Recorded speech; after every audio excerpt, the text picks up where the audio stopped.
Bonjour, bienvenue à tous dans cette première vidéo de la campagne du jeu de société Skull Tales, toute voile dehors. Donc c'est ma première partie également, donc je risque d'être un peu hésitant par moment et d'aller souvent dans le livret de règles, mais ça devrait bien se passer. Alors déjà, je vais vous lire avant de commencer, d'expliquer les règles, hein, j'expliquerai au fur et à mesure, ça va être beaucoup trop long et plus difficile pour moi sinon. Je vais d'abord vous lire, enfin vous résumer le contexte du début de cette campagne. Hop.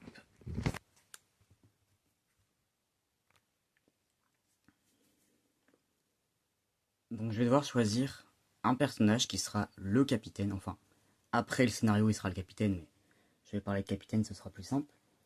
Je ne l'ai pas encore choisi, vous voyez là il y a tous les personnages qui sont disponibles. J'ai mis leurs petits pions dans une bourse et je vais piocher au hasard 4 pirates. Parce qu'il me faut un pirate principal, un capitaine et 3 alliés. Donc je vais en piocher 4 et je choisirai parmi les 4 celui que je prends en tant que pirate personnel. Donc pour résumer le début de la campagne, en fait on a notre vrai capitaine à la base, qu'on appelle Lobo Jones, qui a été trahi par un de ses alliés. Et ensuite il a été capturé par le gouverneur de Port-Royal. Donc, sous la torture, il a craqué et il a accepté d'accompagner le lieutenant de la garde sur l'île où est caché son journal, donc le journal de Lobo Jones. Journal qui contient l'emplacement d'un trésor légendaire. Nous sommes avec des pirates, forcément, il y a des trésors, il y a des légendes. Mais bon, notre capitaine est quand même rusé. Il a profité d'un moment d'inattention pour s'échapper. Mais ensuite, il a été mortellement blessé. Donc nous n'avons plus de capitaine. Donc bien qu'il soit mort, il a permis de ne pas révéler entièrement tous ses secrets qu'il a emportés avec lui dans sa tombe. Et donc nous allons nous allons prendre le rôle de son ancien équipage en fait. Donc il est dit ancien équipage du capitaine Lobo Jones, la confrérie des frères de la côte, qui protège les intérêts des pirates dans les Caraïbes, nous envoie sur ses traces, à bord du navire, la Dame du Sud. Plusieurs membres de l'équipage se sont portés volontaires pour occuper le poste vacant de capitaine. Bon, là, moi, je joue en solo, donc le capitaine, ce sera forcément moi. Mais si vous faites le scénario à plusieurs, en fait, c'est au bout de ce premier chapitre, de cette première phase d'aventure, ce sera le joueur qui a accumulé le plus de points de réputation qui prendra le rôle de pirate. Et en fait, tout au long de la campagne, le rôle de pirate pourra potentiellement changer. Alors pas volontairement, hein, c'est les joueurs qui vont devoir se battre pour faire telle ou telle action qui vont leur permettre de piquer le rôle de pirate à leurs camarades. Mais moi, vu que je joue en solo, c'est pratique, ce sera forcément moi. Et donc là, le but de la première mission, c'est de localiser et récupérer le précieux journal de Lobo Jones, donc qui visiblement va être sur cette île là que nous avons explorée. Sachant que le journal actuellement, il y a le lieutenant Martin Daniels, qui lui aussi souhaite le récupérer et qui est déjà présent quelque part sur l'île. Et donc il faut récupérer le journal avant lui et réussir à repartir vivant si possible, c'est mieux. Donc comme je disais, premièrement, vu que je n'ai pas choisi, j'avais pioché au hasard 4 pions. Et parmi ces 4 pions, nous allons décider qui va être le capitaine. Alors nous avons l'affranchi en premier. Donc l'affranchi, il est avec son harpon là. Voilà. Donc il fera partie de l'aventure. Je vais le mettre sur la barque. Ensuite, nous allons avoir, lui c'est le loup de mer, il me semble. Alors le loup de mer, il est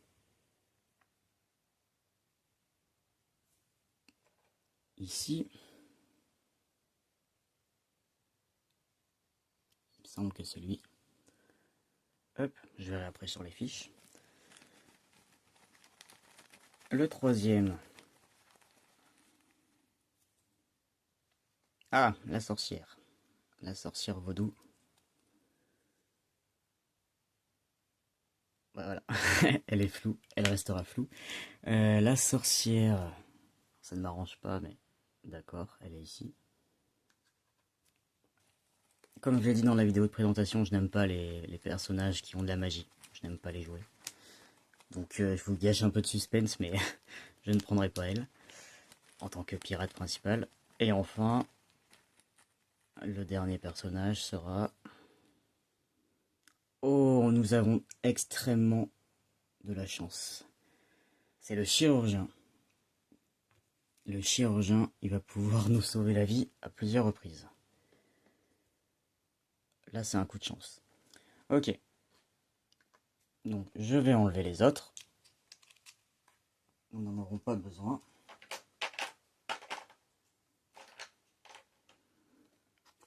Hop, hop, hop.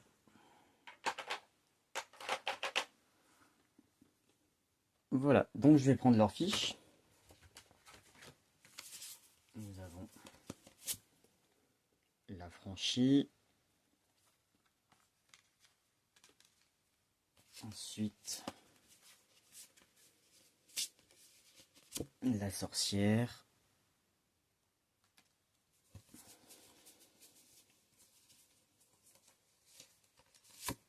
Le chirurgien, que j'espérais avoir. Alors, pas sûr que je le prenne en personnage principal, on va regarder leurs caractéristiques. Et le loup de mer. Voilà, en solo, on démarre toujours avec un capitaine, c'est notre joueur principal, et 3 alliés.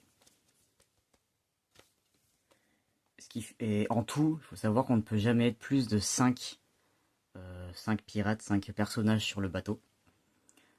Et on ne peut, là moi par exemple, donc là nous sommes déjà 4, il faut compter le capitaine. Donc potentiellement plus tard dans l'aventure, je pourrais recruter un quatrième allié. Donc là nous aurons atteint le quota maximal qui est de 5 personnes.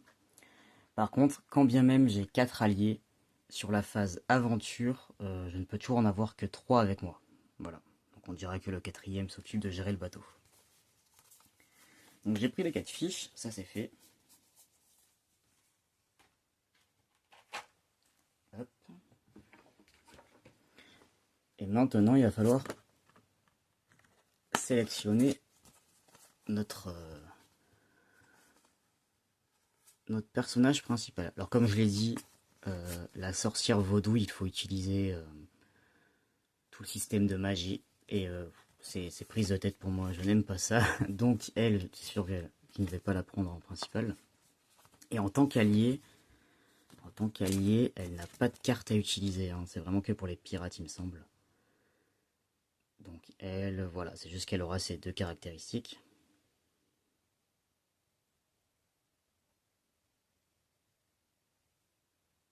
Ça c'est pour la phase traversée, je pense. Ah, quoique, je ne sais pas. Et là, ajoutez 1 à votre jet d'intelligence lorsque vous effectuez l'action réanimer. Bon, elle pourra peut-être être utile pour réanimer quelqu'un. D'accord. Et ensuite, j'ai ces 3 là. Alors ici, nous avons leur point de vie. Donc déjà, le chirurgien, il n'a que 4 points. Eux, ils ont 5 points de vie. Je suis sur le bon côté, oui. Ok. Donc ça, c'est leur face, c'est la face pirate quand on les choisit en personnage principal. Donc là, c'est leur point de déplacement, enfin leur nombre d'actions qu'ils peuvent faire par tour. Donc 6, et lui il a un point de plus. Et ça, ce sont les points de destinée, c'est du rhum. Ça permet par moment de modifier un jet de dés. Ou de relancer, je ne sais plus. Ok. Bon. Lui, il a 7 actions, mais il n'a que 4 points de vie. Et au niveau des points... alors là, ce sont le nombre de dés que je vais lancer au corps à corps, donc ils ont tous 3D. Ici, c'est les nombres de dés si on tire avec des pistolets, des armes à feu. Et ensuite, force, agilité, intelligence, perception. Ouh, il y en a un qui est pas très bon en... Elle a franchi en intelligence. Ok. Bah là, j'ai l'impression que c'est le loup de mer hein, qui serait intéressant. J'ai l'impression que c'est lui qui serait le plus intéressant. Donc lorsque vous êtes attaqué en... Ça c'est corps à corps. Vous pouvez obliger l'ennemi à relancer un dé. Oh, c'est intéressant ça. Et là, ajouter un dé à tout jet effectué depuis la barre. Donc ça c'est sur le bateau. Ok, par contre il n'a pas d'arme à feu. Il commence avec une épée et une hache. Ce qui me va aussi très bien, je ne suis pas trop arme à feu. Ok. À la franchise, il a qu'un harpon. Et en fait, il n'y a que le chirurgien qui a un pistolet. D'accord, donc ça veut dire que je vais être obligé d'aller au corps à corps ou que je lance. Je crois que ma hache, je peux la lancer. Il faudra que je vérifie, mais je pense que je peux la lancer. Euh... Ah, et là, vous voyez, c'est leur salaire. Le chirurgien, il gagne 5 pièces d'or de plus que nous. C'est quoi cette affaire? Et là, je ne l'ai pas dit, mais c'est les points de charisme. Voilà. Donc il a même plus de charisme que les autres. Oh, écoutez, je vais prendre le loup de mer. Ça, c'est un vieux pirate. Hein, lui, il a vécu déjà pas mal d'aventures. Donc je vais prendre lui en personnage principal. Voilà. Donc il n'a pas de prénom, il va s'appeler Hippolyte. Parce que je suis très original. Voilà, je vais le déposer ici. Donc je vais pouvoir avoir trois objets avec moi maximum.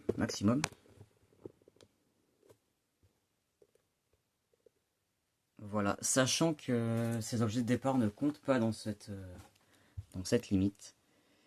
Donc, hop, j'ai sorti les cartes. Il faut juste que je trouve les siennes normalement.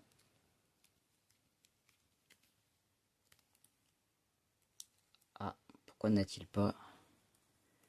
Attendez, pourquoi est-ce qu'il n'a pas de carte celui-ci?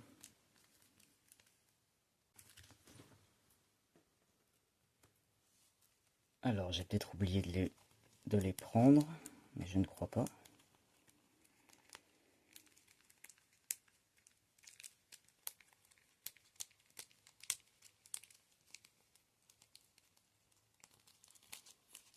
Ok, ben, je ne sais pas. Donc j'ai dit qu'il avait quoi, lui?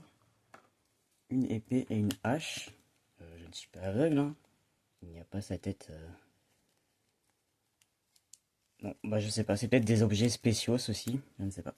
Donc j'ai dit qu'il fallait une hache. Donc, la hache...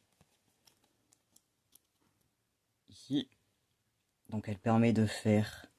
Elle rajoute un dégât au corps à corps. Enfin, elle fait un dégât, pardon. Et voilà, c'est ça. Je peux la lancer à distance. À distance, elle fait 2 dégâts. Et ça... Il faut faire un jet de force. Et là, je pense qu'elle ne peut aller qu'à un seul de distance. Je vais vérifier, mais je crois que c'est ça. Donc, nous allons lui mettre la hache. Et ensuite, une épée. Une épée, une épée.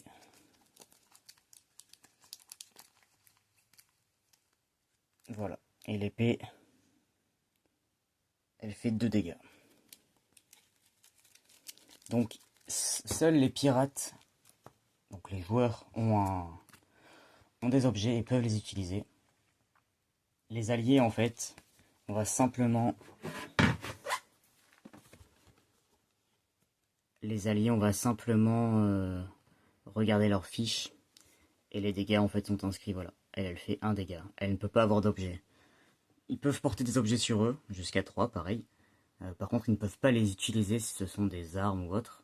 Il y a uniquement les objets qui leur redonnent des points de vie, comme de la nourriture ou du soin, où là je peux les utiliser sur eux. Mais tout le reste, ils ne font simplement les porter en fait, ils les portent. Et moi, ils peuvent me les donner après pour que je puisse les utiliser. Alors nos alliés, je vais les mettre pour l'instant par là-bas.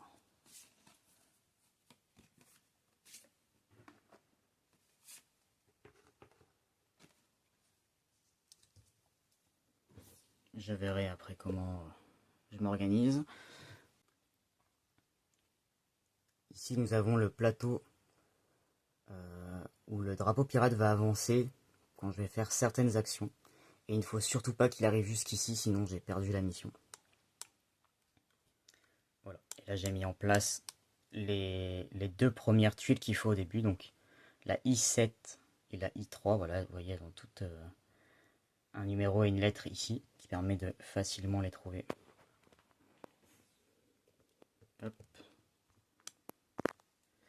Je vais enlever les petits jetons qui ne servent plus.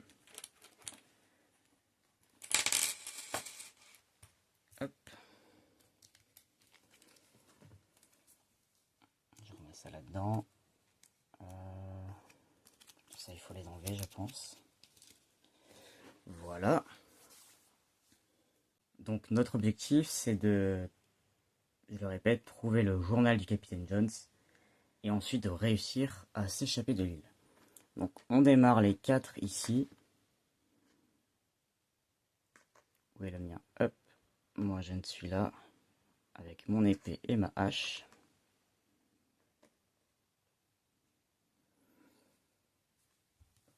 Ici ce sont les points, mes points de réputation. Donc bah, pour l'instant, je n'en ai pas. Le but ça va être d'augmenter ça. J'aime pas ces petits compteurs, je trouve que c'est qui bougent trop en fait. Ou alors je les ai mal montés, mais voilà. Ici ce sont mes points d'action. Et donc on voit sur la fiche, j'en ai 6. Donc c'est-à-dire à chaque tour je vais pouvoir faire 6 actions différentes. Enfin, j'ai 6 points d'action, donc il y a des actions qui vont prendre plusieurs points, ça va dépendre. Voilà, j'en ai 6.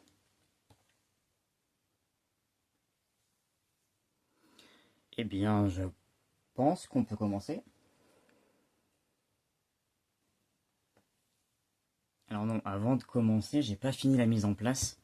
Je vais le faire avec vous. Donc on nous dit qu'il faut mettre les marqueurs I4, I5 et I7 de côté. Donc les voilà. Donc ça représente les tuiles que nous allons déposer ici en fait. Donc ceux-là, je les mets de côté pour l'instant.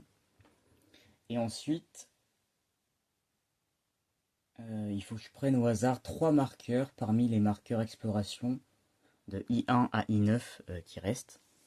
Donc ils sont ici. Je vais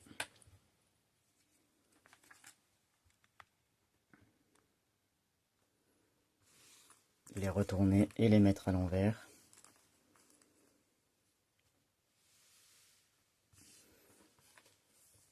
Je les mélange. Mais il faut que j'en prenne, comme j'ai dit, 3. Il faut que j'en prenne 3. Ça c'est pour mettre un peu d'aléatoire dans les tuiles qu'on va explorer. Donc vous pouvez très bien trouver votre objectif rapidement, comme autant ça peut être la dernière tuile du paquet, et là ça va être beaucoup plus long en termes de jeu. Mince, j'ai retourné.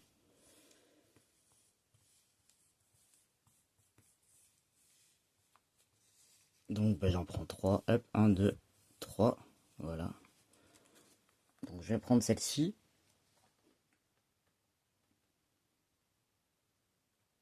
Il faut que je le mélange avec le I5.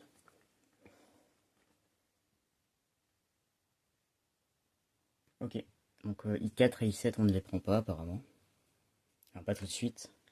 Donc la pile qui me reste, je vais le mettre dans mon petit sachet dans lequel j'ai vidé ce qu'il y avait avant dedans.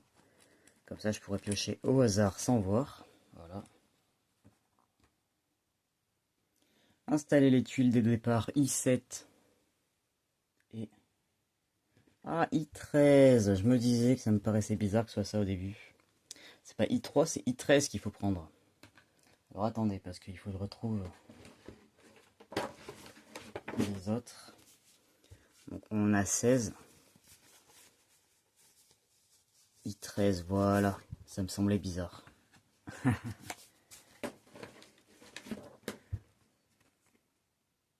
Donc je relis, hein, mais c'est... Voilà, I7 et I13. Voilà.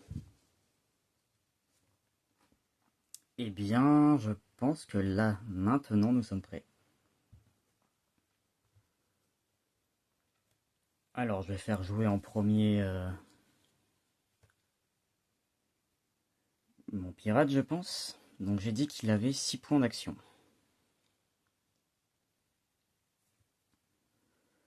Alors, déjà, il va falloir le faire se déplacer. Donc, si je prends la petite tête de jeu, l'action déplacer, se déplacer, ça prend 1 point d'action. Voilà. Par case que l'on parcourt. Sachant qu'on peut se déplacer tout droit ou en diagonale s'il n'y a pas d'obstacle sur les cases adjacentes, mais ça on le verra en partie. Donc déjà se déplacer, eh bien je prends déjà 1 point d'action pour aller ici. Il ne m'en reste plus que 5. Voilà, je bouge sur le petit compteur. 5. Et là par exemple, je pourrais décider de fouiller la plage. Si je fouille la plage, je vais piocher une petite carte au hasard pour une carte recherche, donc le paquet vert qui est là-bas.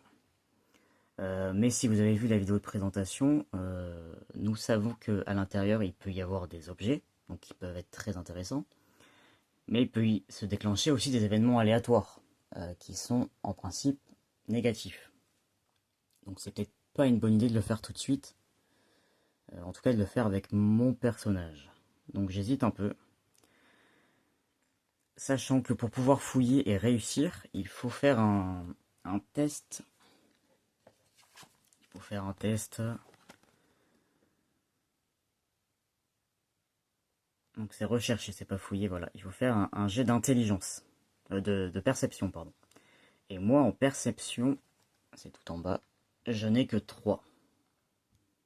Je n'ai que 3, ce qui veut dire que je vais devoir lancer un D6. Et il faut que je fasse 4, 5 ou 6 pour que ça réussisse. Si jamais je fais 1, 2 ou 3, c'est un échec. Et dans ce cas-là, si c'est un échec, je vais devoir avancer le petit marqueur pirate d'une case. Ça veut dire que je perds du temps à rechercher des choses sur la plage. Et donc le temps défile. Donc écoutez, pour l'instant, ouais.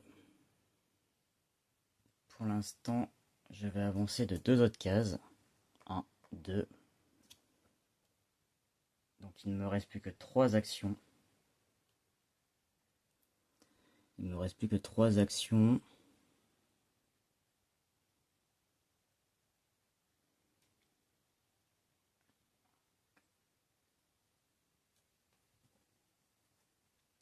Qu'est-ce que je peux faire? Ah non, attendez. Attendez, je dis une erreur. Si je fais un jet de recherche, ça n'a rien à voir avec ma capacité en fait. C'est un jet à 4. Ce qui veut dire qu'il faut faire 5 ou 6 pour réussir à faire la recherche. Et le numéro qu'il y a à côté, c'est le nombre de dés que je peux lancer, en fait. Oui, c'est bien ça. Donc là, si cette action, d'ailleurs, elle me prend 2 points. 2 points d'action, donc il m'en reste plus que 3. Je peux le faire une seule fois par tour.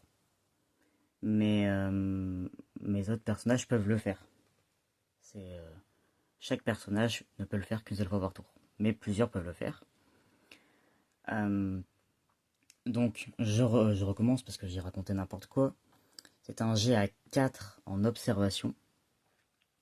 En perception plutôt. Ce qui veut dire que moi j'ai 3, ça veut dire que je lance 3 dés. Et sur mes 3 d 6, il faudra que j'ai au moins un 5 ou un 6. Voilà, c'est mieux comme ça. Il faut que je me fasse à ce système dont j'ai pas l'habitude. Attendez, qu'est-ce que c'est que ça? Je suis en train de me... Ah, ça c'est ce qui n'a pas été pioché. Donc je vais les mettre de côté, voilà. Hop. Donc il me reste 3 actions. Eh bien tant pis, je vais le tenter, comme ça nous verrons. Je vais lancer mes 3 dés. En espérant faire au moins un 5 ou un 6. Hop, j'ai fait un 6, donc c'est réussi. Ce qui veut dire que je vais pouvoir piocher une carte. Ah, ça commence bien. Je trouve une bourse. Donc si à la fin je sors vivant, je vais gagner 5 pièces d'or. Alors ça me compte quand même un objet. Donc je vais le mettre à plat pour le différencier, voilà. Ok. De l'or, c'est très bien ça. Donc ça m'a pris 2 actions, il ne m'en reste plus qu'une. Est-ce que je passe devant? Alors pour l'instant il ne va pas y avoir d'ennemis, donc je peux avancer. Je sais qu'il n'y a pas d'ennemis parce que la tuile est déjà retournée en fait. C'est lorsqu'on découvre une nouvelle tuile qu'on lance un dé pour savoir si oui ou non il y a des ennemis qui vont apparaître. Donc j'ai fait toutes mes actions. Et c'est maintenant à mes personnages. Donc voilà, eux ils ont 2 actions chacun. Je vais prendre une fiche. Les alliés. Les alliés, eux c'est différent d'ailleurs. Il est du mauvais côté. J'ai mis du mauvais côté l'autre aussi. Voilà.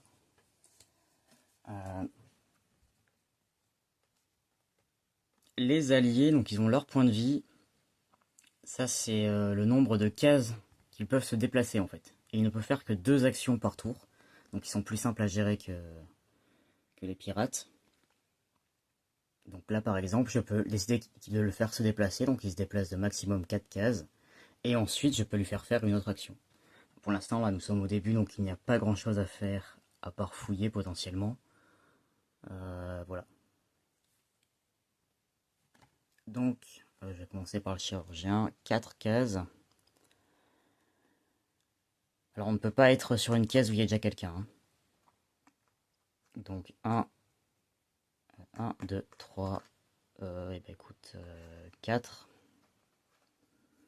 Voilà.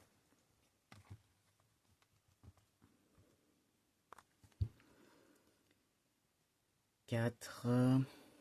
Donc ça c'est pour quand on sera sur le bateau. Et là, voilà, guérison, c'est ça qui est super bien avec lui. Lui, chaque tour, automatiquement, s'il est adjacent à un personnage, donc là s'il est juste derrière, ou même ici ça doit pouvoir fonctionner, parce qu'il est en diagonale, il se met à côté et il prend une action pour rendre un point de dégâts, enfin, pour enlever un point de dégâts au personnage à côté. Donc c'est puissant parce que tous les autres personnages doivent faire un jet qui doit réussir pour pouvoir redonner des points de vie. Donc c'est pour ça que j'étais très content de l'avoir pioché tout à l'heure. Et puis un deuxième action. Alors je crois qu'ils peuvent courir. Il me semble que les alliés peuvent courir également, c'est-à-dire que je double mon déplacement. Donc là il a fait, j'ai dit 1, 2, 3, 4, 5, 6, 7. Bon, je vais le mettre par là. Pour explorer, nous allons aller ici après. Voilà. Ensuite, la sorcière. La sorcière, elle a 8 points de déplacement. Ah ouais. La sorcière. Je vous montre sa fiche. Elle a 4 points de vie et elle peut se déplacer jusqu'à 8 cases. Ça c'est super puissant. Ok.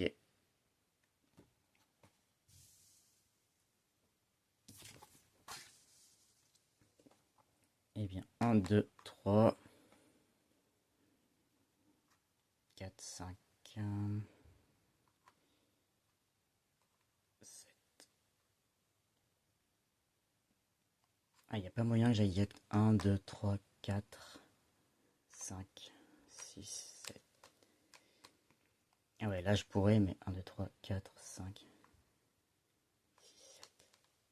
pourrais découvrir une case ici. Mais je vais pas le faire tout de suite parce qu'après j'ai plus qu'un personnage qui peut jouer avant le tour des ennemis, donc ce n'est pas très malin d'ouvrir une nouvelle zone tout de suite. Donc ouais, je vais la laisser ici. Voilà.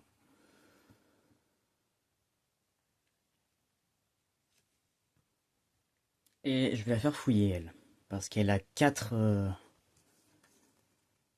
elle a 4 en perception, donc c'est-à-dire que je vais lancer 4 dés.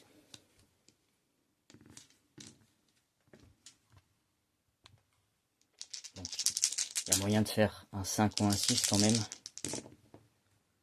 Oui, il y a même 2 6, donc c'est bon. Donc elle pioche une carte. Elle trouve de l'eau de jouvence. Défaussez cette carte pour soigner tous vos dégâts. Ok. Ah bah ça c'est bien. Désolé, vous avez basculé. Non, les personnages, je vais les remettre là-bas au fond. Ce n'est pas très grave si vous ne les voyez pas.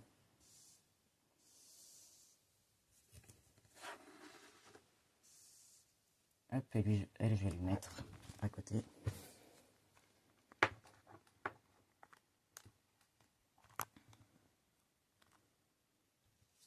Voilà.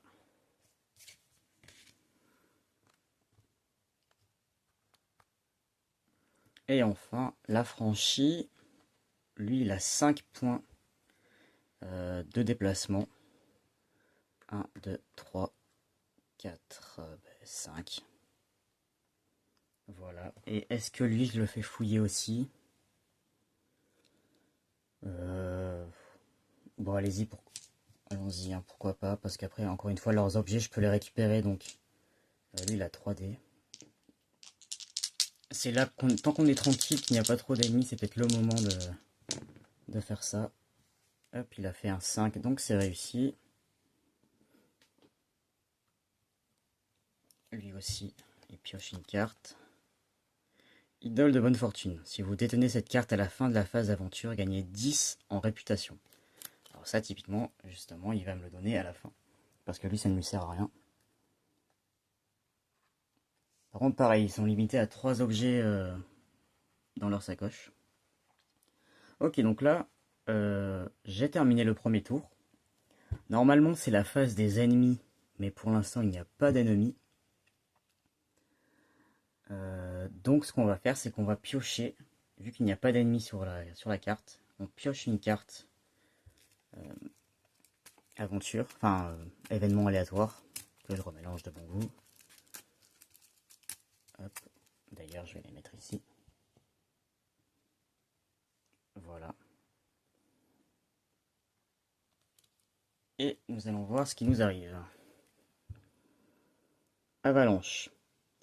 Un rocher se détache et vient obstruer le passage vers une zone de l'île non explorée. Alors nous sommes bien sur une île. Choisissez au hasard une tuile île sur laquelle se trouve au moins un personnage. Bloquez une sortie à l'aide d'un marqueur sans issue. Le marqueur peut être retiré en dépensant 3 d'énergie avec un jet de force réussi de 4, donc 5 ou 6. Ok, alors regardez, ça m'arrange, en quelque sorte. Donc là, en fait, on a une avalanche. Enfin, une avalanche de rochers, hein, pas de neige. Qui vient bloquer la sortie qui se trouve à ce niveau. Ça m'arrange parce que là-haut, ça m'aurait embêté pour mon placement. Donc là, il y a un éboulement. On ne pourra pas sortir de ce côté. Ok, je défausse la carte. Voilà.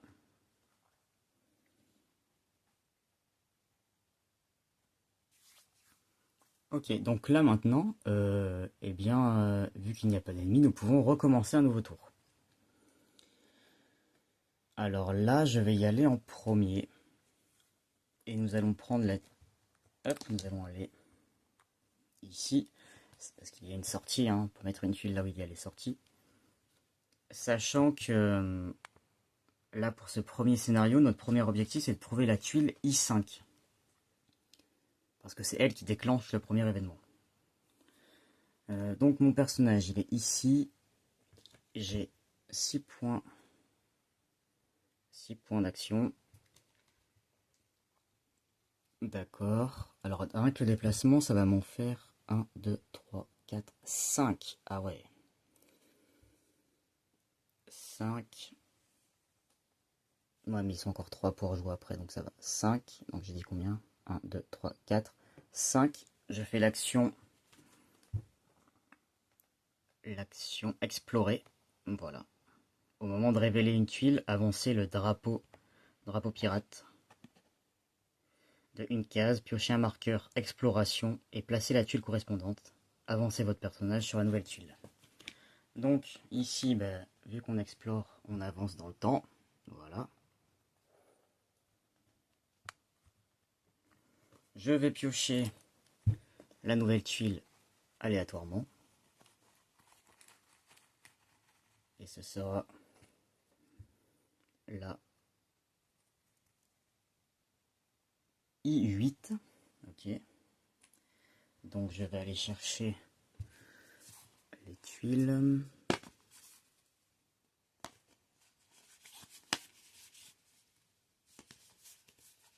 Hop.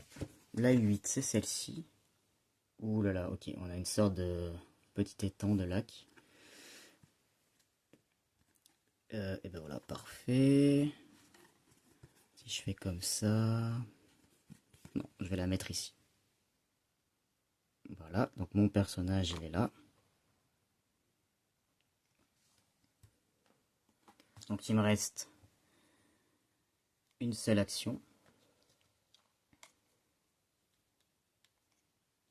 Et là, vu qu'on vient de révéler une nouvelle tuile, il va falloir tirer aléatoirement pour un dé pour savoir si oui ou non il y a des ennemis qui vont apparaître. Alors, sachant que, vous voyez, il y a plusieurs modes de difficulté. Je ne l'ai pas vu préciser dans le scénario, donc je pense que c'est au choix. Je vais commencer en tant que facile. Donc là, je vais lancer un D6. Sur un 1 ou 2, il n'y aura aucun ennemi. Sur 3 ou 4, on aura une tunique rouge. Et sur 5 ou 6, il y aura 2 tuniques rouges. Donc ça, c'est le livret de campagne. Voilà, objectif. Il y aura des petits passages narratifs à lire suivant les cases que l'on tire. Et voilà. Donc là, j'ai pioché la tuile I8. On va lancer un dé. 5. Donc, 5 ou 6, il y a 2 tuniques rouges qui apparaissent. Donc je vais les prendre.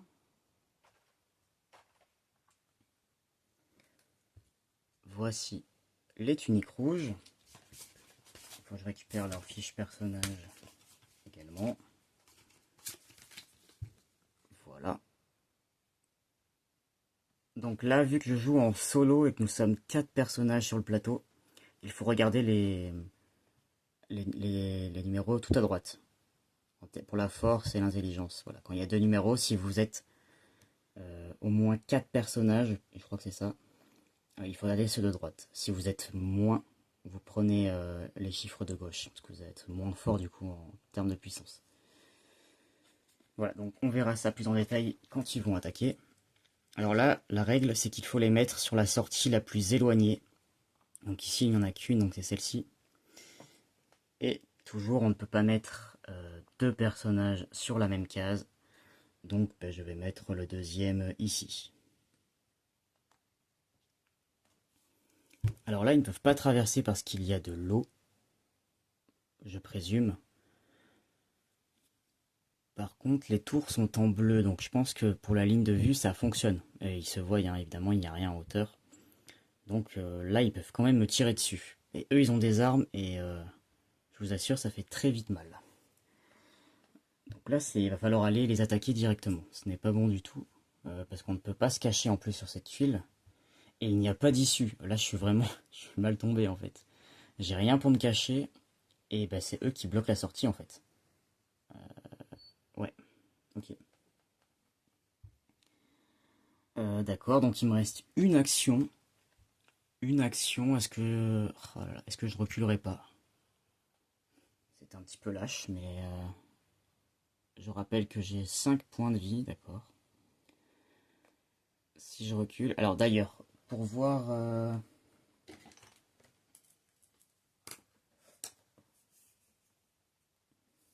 pour savoir si une figurine peut vous toucher, un ennemi, ça fonctionne avec les angles des cases.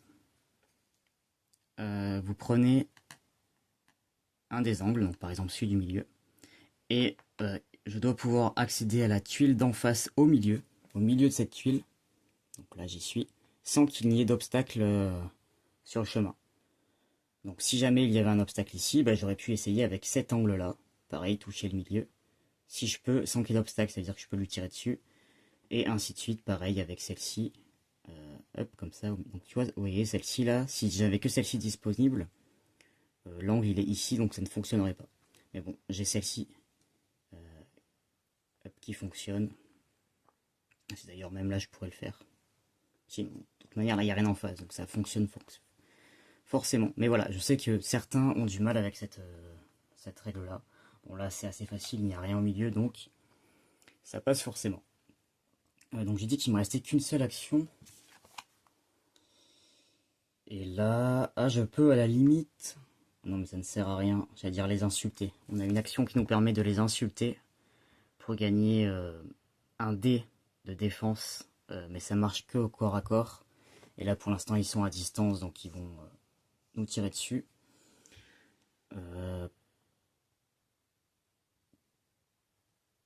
Et bien là j'ai pas grand chose à faire, je pourrais lancer ma hache. Oui, donc je pourrais utiliser ma hache ici.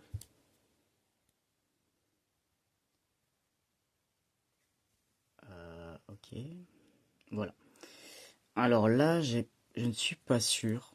Mais pour moi, donc là c'est la portée, le petit symbole de là, c'est la portée. Et à côté il y a la force, il n'y a pas de chiffre. Donc je pense tout simplement que je peux la lancer aussi loin que ma force me le permet. Et donc vu que mon personnage a 3 en force, ça veut dire que je peux l'envoyer à 3 cases. Donc 1, 2, 3, voilà, je ne peux pas, je ne suis pas assez proche. Donc ce que je vais faire... Et attendez, eux ils tirent à... Ils tirent à 5 de distance. Ah ouais. 1, 2, 3, 4, 5. Ouais, même si je m'enfuis un peu par là, ils pourront me tirer dessus. D'accord. Eh bien, je vais me décaler. Je vais faire un pas de plus et je vais terminer mes actions. Donc je passe à 0. Ensuite, là, il faut quelqu'un qui aille au corps à corps. Donc elle a 8 en déplacement. 1, 2, 3, 4, 5, 6. Ouais, elle pourrait y aller. Et elle se bat avec un bâton. Ah, par contre, elle fait qu'un de dégâts. Ouais, ici, là, elle fait qu'un dégât. Et elle lance 2 dés. Sachant que eux, ils ont...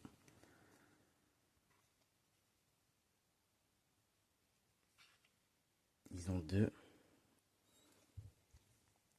Non, il faut regarder l'agilité. Ils ont 2 en agilité, d'accord? Donc chaque résultat de dés supérieur à la valeur d'agilité de l'adversaire est un succès. Ah oui, d'accord. Donc il faut faire 3, 4, 5 ou 6 pour les battre. Et avec 2 dés. Bon, c'est faisable quand même. Par contre, elle ne fait qu'un point de dégâts et eux, ils en ont 4. Donc c'est pas... Ce n'est pas fou, mais au moins il sera en corps à corps avec elle. Donc ils seront... Enfin, celui-ci, en du moins, sera obligé de l'attaquer au tour suivant. Si jamais il n'est pas mort avant. Donc à savoir que quand vous tuez un ennemi avec votre pirate à vous, vous gagnez autant de réputation qu'il y a écrit ici. Si c'est votre allié, enfin un de vos alliés qui les tue, vous ne gagnez rien. Donc c'est pour ça que ce n'est pas forcément toujours bien d'envoyer vos alliés à votre place. Parce que les points de réputation, ça va être très utile pendant la phase de port. Ok. Mais bon, là je vais l'envoyer quand même, hein, parce que ils peuvent me tirer dessus. Et ils peuvent me faire jusqu'à 2 dégâts en un coup, donc c'est quand même puissant, sachant que j'ai 5 points de vie. Donc déjà je la déplace. 1, 2, 3, 4, 5. D'ailleurs je vais la mettre devant, ça cachera un peu la ligne de vue. Ok. Et ensuite elle va attaquer. Elle va attaquer, donc j'ai dit qu'elle avait 2 dés. Elle a 2 dés. Donc attaque au corps à corps, au corps à corps, ils vont pouvoir essayer de se défendre. Ah oui, c'est ça, je n'ai pas regardé. Elle a combien en agilité? Ah, elle n'a que 2 aussi, d'accord.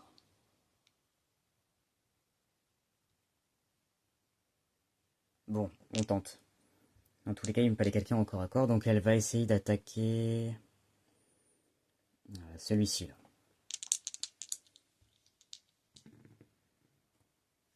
Oh, j'y crois pas. Elle a fait 1 et 2, et il fallait faire au moins 3. Ok. Euh, Bah, je vais lancer quand même les 2 dés de défense de l'autre, mais voilà, lui il fait 3 et 4, donc bah, le 3 bat le 1, le 4 bat le 2, mais de toute manière, ça c'était perdu. Donc bah, elle ne fait pas de dégâts, voilà. Et par contre, j'ai fait un 1. Est-ce qu'un 1 ne serait pas un échec critique?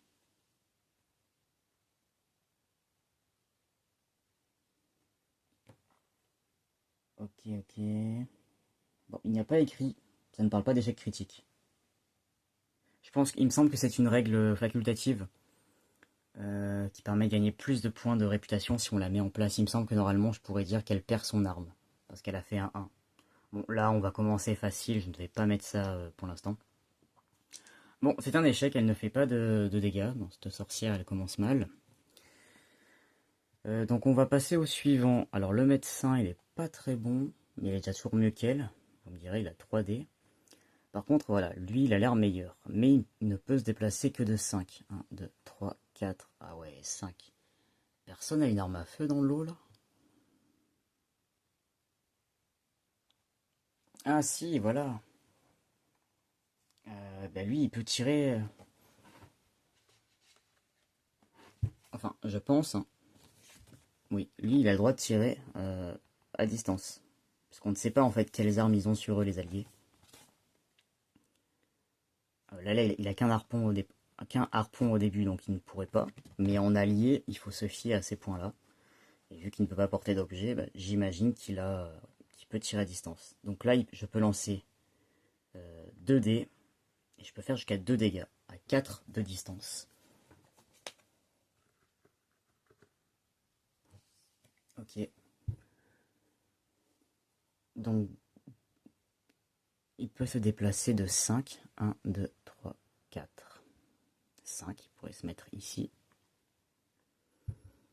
Là. Et de là, il pourrait du coup tirer. 1, 2, 3, 1, 2, 3. Oui, c'est bon. Par contre, est-ce qu'elle la dérange pas? Ah non, on peut tirer derrière. Oui, de manière, je peux tirer sur lui sans problème.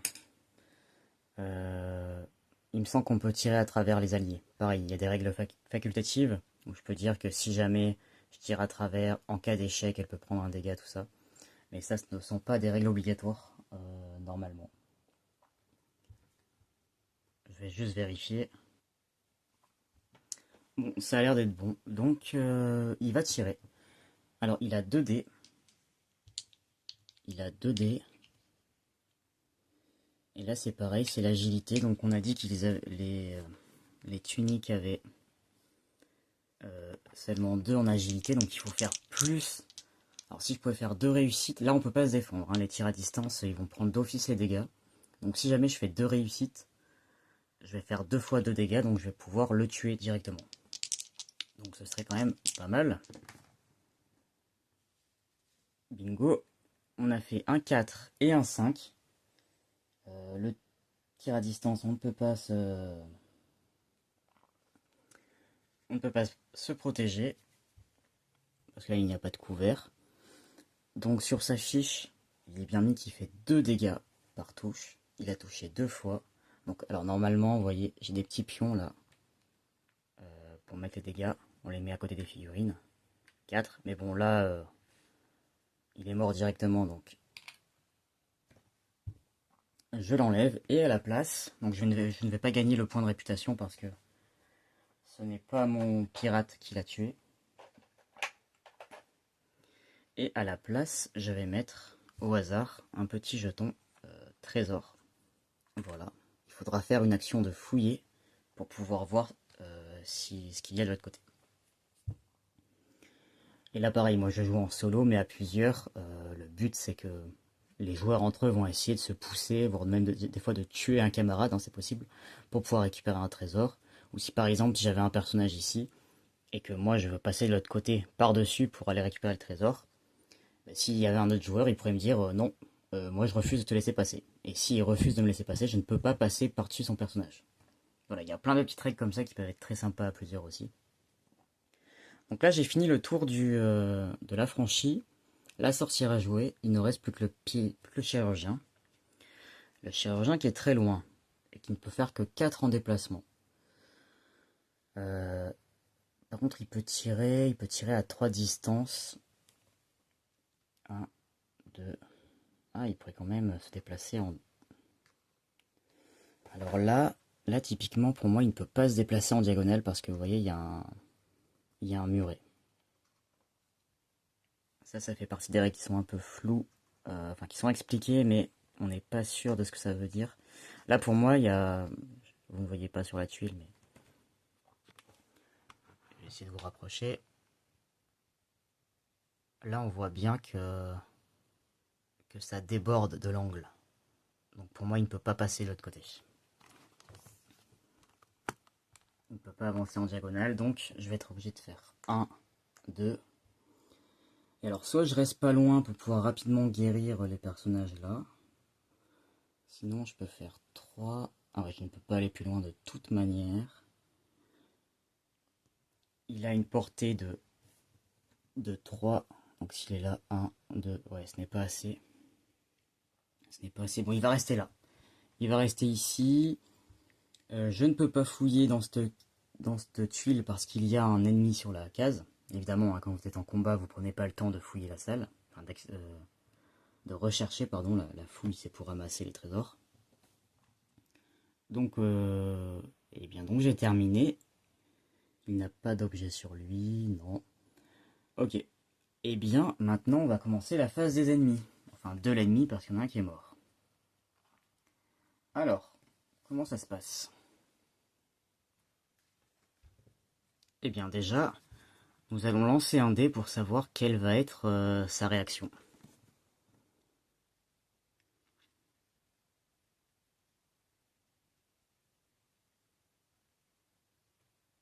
Ah, je viens de voir. Euh, Ah ouais, j'ai oublié de faire ça. J'ai oublié de faire ça.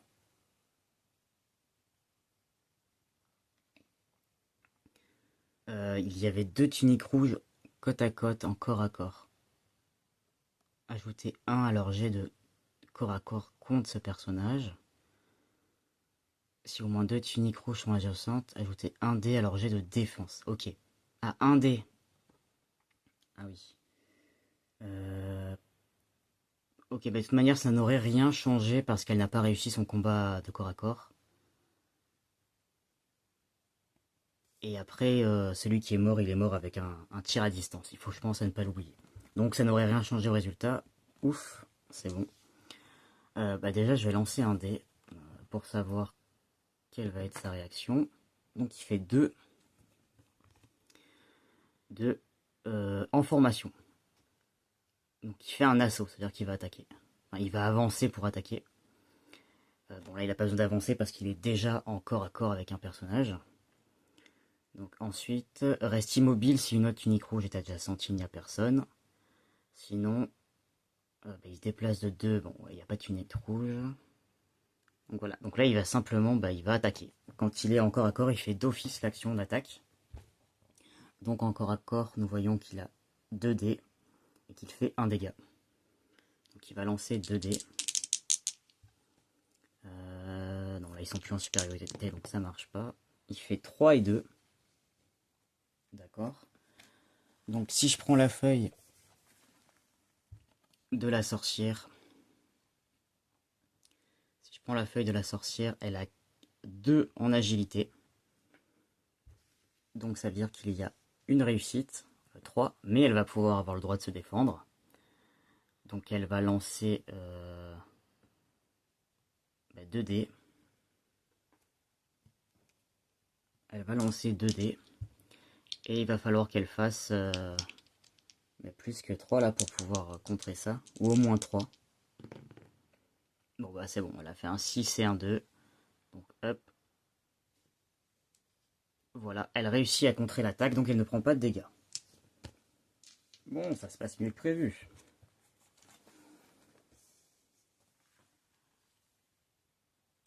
D'accord, donc les ennemis ont fini. Je vérifie ce qu'on doit faire après. Ok, donc là il faut vérifier si les personnages KO. Nous n'avons aucun personnage KO. Les événements liés au plateau aventure, nous n'avons rien pour l'instant. Non. Fin d'étourdissement, on n'a personne qui est étourdi. Vérification des étapes, on n'a pas d'étape particulier pour l'instant. Il faut retourner les cartes utilisées, mais ce n'est pas notre cas. Magie, il n'y a pas de magie. Et on pioche une carte événement que s'il n'y a personne, s'il n'y a aucun ennemi dans la tuile sur laquelle nous sommes, ou si les ennemis ne sont plus dans notre ligne de vue. Mais là, ce n'est pas le cas, il y a encore un ennemi. Donc, le tour se termine et on va pouvoir en recommencer un.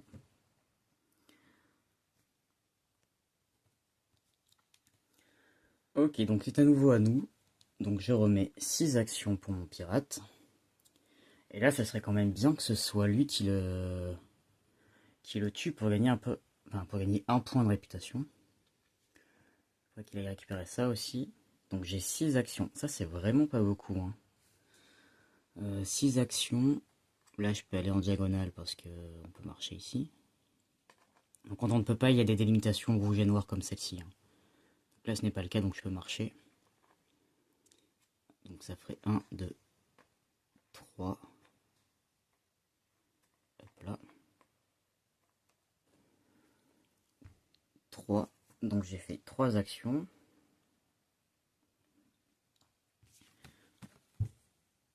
L'action attaquée, elle coûte 2. Il faut que je fasse attention à ça. Et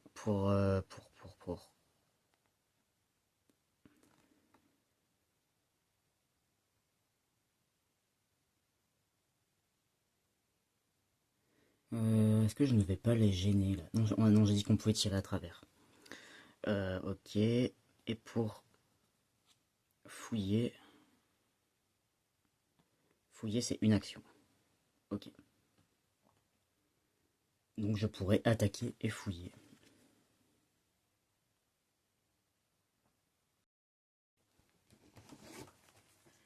C'est bon, j'ai enfin trouvé la réponse à ma question. Donc c'est à la page 21 du manuel d'aventure.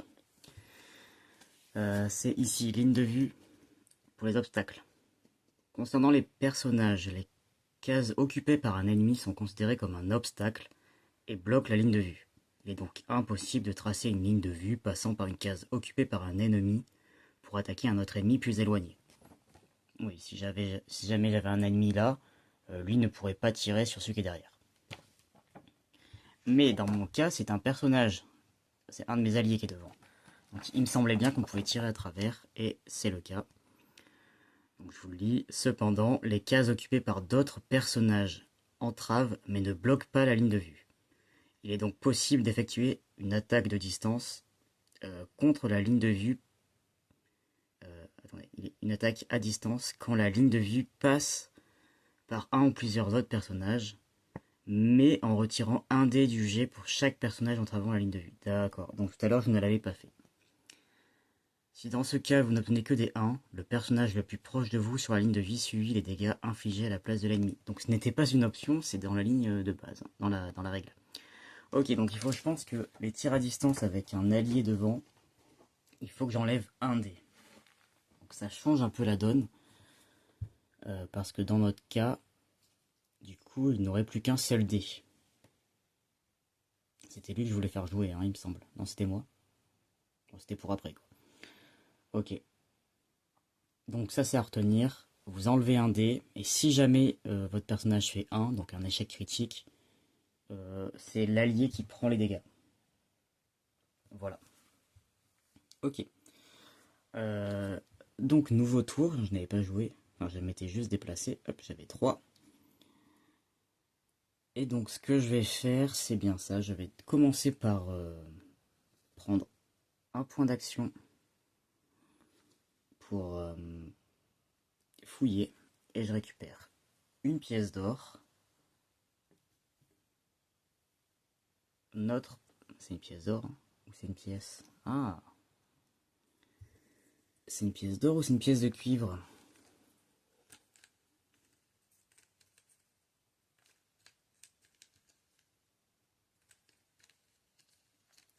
Je ne suis pas sûr de la différence de toutes les pièces en fait.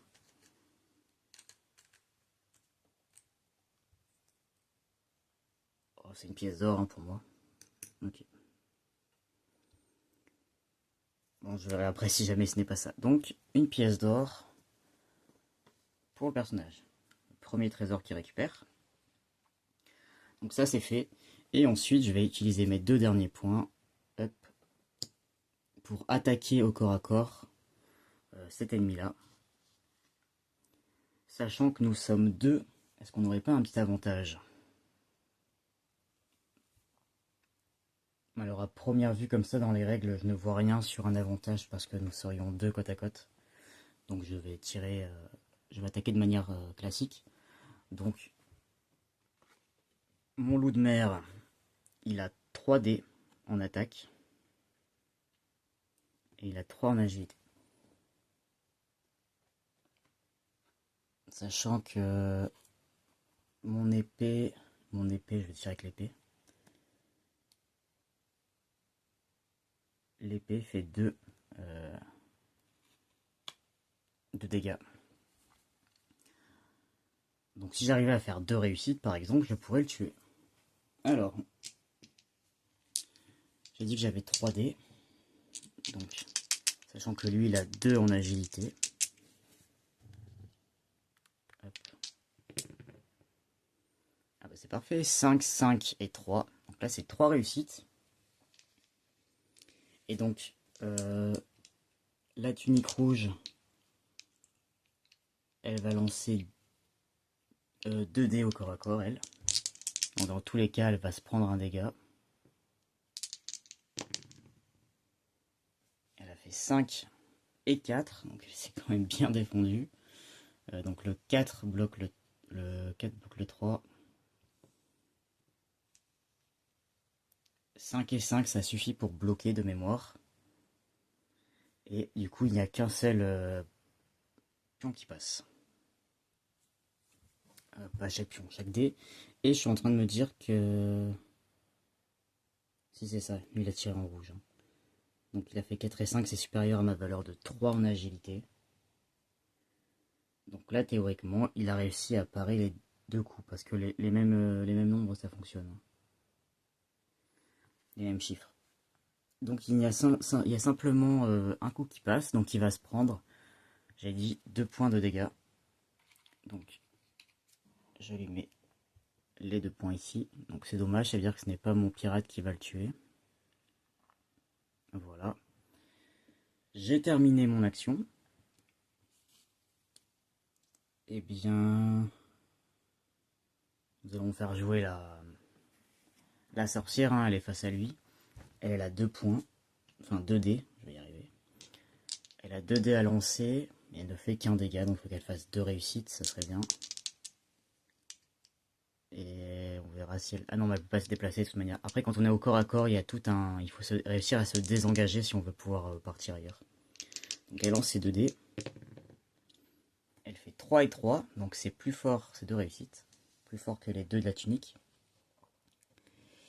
Et donc la tunique rouge va essayer de se défendre. Ouh, elle fait un 6 et un 3. Pour moi, elle réussit à parer les deux. Parce qu'elle a 2 en agilité. Ouais. Elle a 2 en agilité. Donc voilà, cette sorcière, définitivement, elle ne met aucun dégât, hein. En même temps, elle a qu'un bâton. D'accord.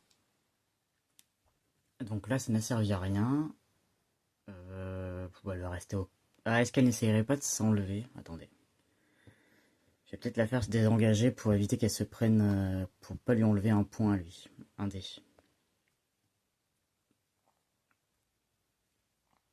Ok, alors non, dans le désengagement, elle risque de perdre des points de vie si elle échoue.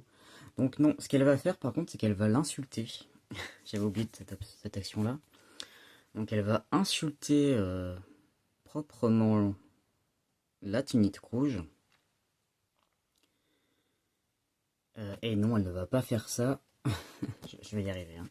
Non, les alliés n'ont que 2 actions possibles. Donc elle a déjà attaqué, c'est une action.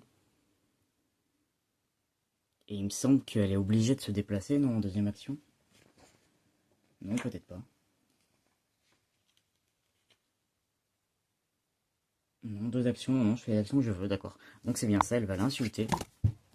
Elle va l'insulter. Donc elle gagnera un dé en défense si jamais il attaque au prochain tour. Voilà, donc ça il faut s'en souvenir. Elle aura... je vais mettre un dé sur sa fiche pour m'en rappeler. Elle a un dé en défense. Voilà.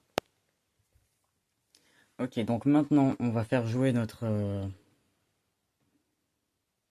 affranchi. Et lui, bah, je l'aurais bien Ouais, mais tant pis, il va essayer de tirer même si elle est en face de lui. Ça va lui faire un dé en moins. Donc il aura 2 dés. Et l'autre ne peut pas se défendre de toute manière. Donc il faut simplement qu'il fasse plus de 2. Il va y arriver quand même. Voilà, 5 et 2. Il arrive qu'une fois quand même, hein, mais... Donc il y a une réussite, il ne peut pas se défendre. Attendez, par contre, j'ai fait un 2, c'est un échec. Euh, J'ai dit que c'était sur un échec critique, quel que se prenaient les dégâts. Je ne me souviens plus.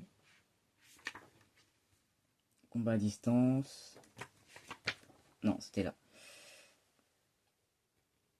Si... Ah non, d'accord, ok. C'est simplement si je n'ai que des 1 sur les dés, que le personnage qui est au milieu se prend des dégâts. Ça va. Donc en fait, il faudrait vraiment... Là, il fallait que je fasse 2-1 pour qu'elle se prenne des dégâts, donc c'est bon. Donc là, il touche une fois. Il fait 2 dégâts à distance, donc il le tue. Hop. Victoire, on a tué nos 2 premiers ennemis. Ça aurait mis un peu de temps, je vais mettre au hasard un trésor, voilà. Lui, je peux l'enlever. Et voilà, on a réussi à tuer nos 2 premiers ennemis. Ça va, ils n'ont pas eu le temps de nous tirer dessus à distance, donc ça c'est un conseil, hein, si jamais vous jouez à ce jeu. Euh, Ça paraît pas comme ça, hein, mais parce que ce sont vraiment les ennemis de base, hein, ceux-là. Mais ils font mal avec leur l'arme à feu si vous voulez les laisser tirer à distance. Vous voyez, ils peuvent tirer à 5 cases, donc c'est quand même assez loin. Et ils font 2 dégâts, sachant que les personnages, ils ont entre 3 et 5, 6 points de vie, je crois. Donc ça peut très vite faire mal. Donc l'astuce, c'est d'envoyer au moins un allié ou vous-même, hein, comme j'ai fait là, face à eux au corps à corps, parce que du coup, ils sont obligés d'attaquer au corps à corps. Et là, ils sont bien moins efficaces. Ok, donc je vais terminer le tour. Donc lui, il a tiré une fois. Il peut maintenant se déplacer. De toute manière, il va falloir venir ici, hein. Il peut se déplacer. Il pourrait me donner son objet aussi, mais ça, je pourrais récupérer à la fin. D'accord.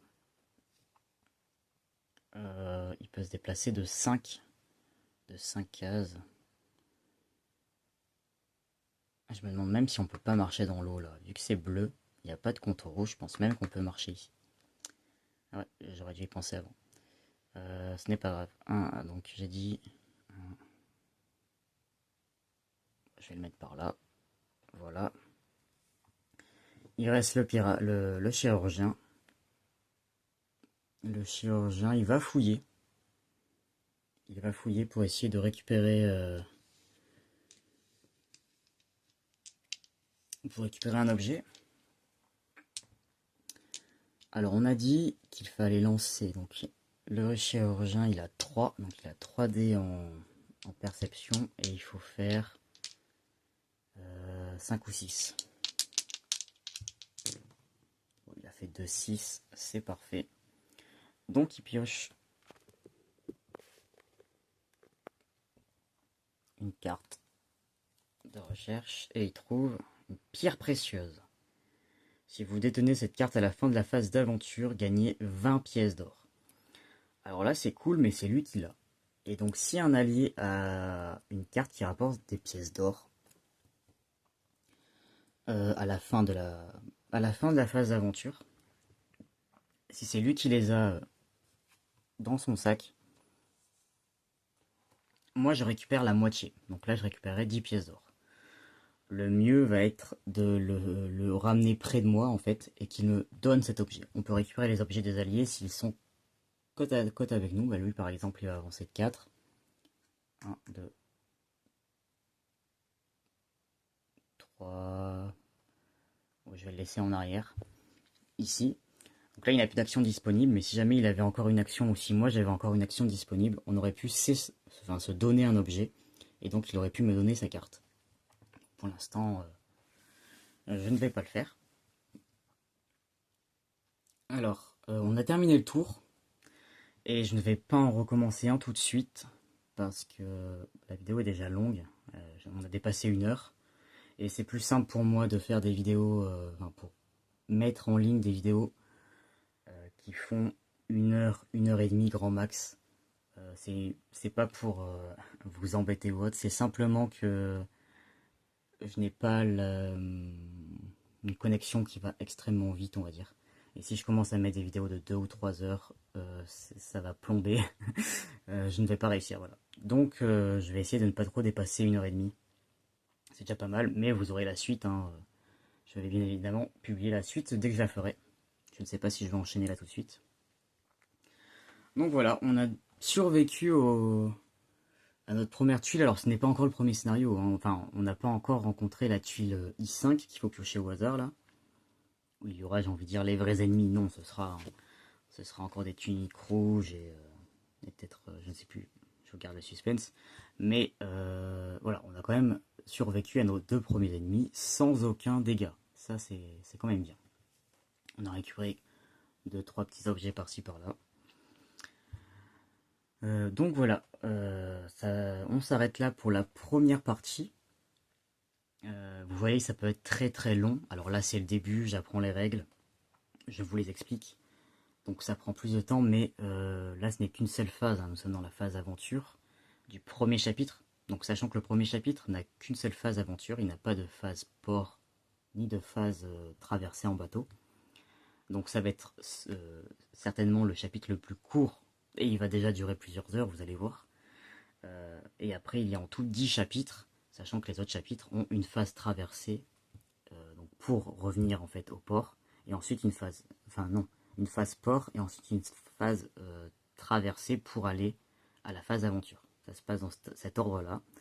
Sachant que moi, je me demande si je ne vais pas faire 2 phases de traversée. Alors ça, c'est simplement une question de roleplay, de réalisme. Je ne comprends pas. Si je comprends que si on met 2 phases de traversée en bateau par chapitre, les gens vont trouver ça beaucoup trop long. Mais moi j'aime ce jeu et je veux vraiment être à fond. Et je me dis qu'en fait quand on termine d'explorer une île comme ici, il n'y a aucune raison qu'on se téléporte comme par magie sur l'île de la Tortue pour aller faire la phase port. Parce qu'en fait c'est ça qui se passe dans les chapitres. Donc moi j'ai bien envie de faire une phase traversée pour revenir sur l'île de la Tortue, faire la phase de port, et ensuite refaire une traversée pour aller sur la nouvelle aventure du nouveau chapitre. Voilà. Donc je vais y réfléchir, mais j'ai bien envie de faire ça. Bon, c'est plus dangereux, hein, on a plus de risques du coup d'être en manque de vivres ou de perdre des points vu qu'il y a 2 traversées, mais je trouve ça plus plus réaliste, pardon. Donc je pense que c'est ce que je vais faire. Voilà. Eh bien, c'est la fin de cette vidéo. J'espère que ça vous a plu, ça vous a donné un aperçu du jeu. Alors c'est vraiment un tout petit aperçu, hein, parce que on a effleuré les possibilités du jeu. Je vous souhaite une bonne journée, une bonne soirée, une bonne nuit. Et je vous dis à très vite dans une prochaine vidéo. Salut!